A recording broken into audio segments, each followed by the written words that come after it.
waan ku jeclahay berina waan ku jeclaanayaa inta ka dhiman noloshayda waan ku jeclaanayaa xataa geerideeda kadib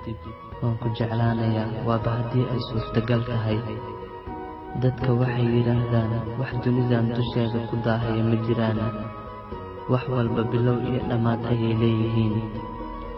balse anaga maxaa naga galay bari iyo waayaha soo socda marba haddii aan maanta wada joogno qalbigaaga ii geey ruuxdaada i raacsii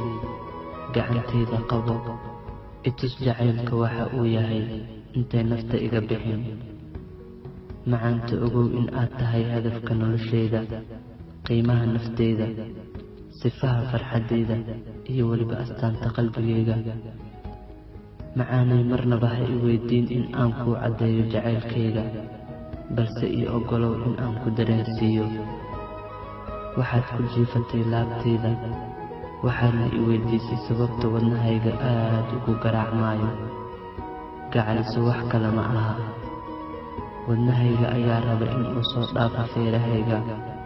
si uu wadnahaaga dhinaciisa u dego indhahaaga quruxda badan ayaa i hortaagan marnaba kaama samri karo laabtaada dareenka aan ka qaaday ayaa ilaa hadda dareensanahay bishimahaaga waxay u macaan badan yihiin sida tufaaxa oo kale xilli walba waan ku xisaabay macaan gawaadii obaala wanaag lagu gudaaye gabaryaayogaaye hadalkayga roaqsay gacantay mideege garabkay bidxeede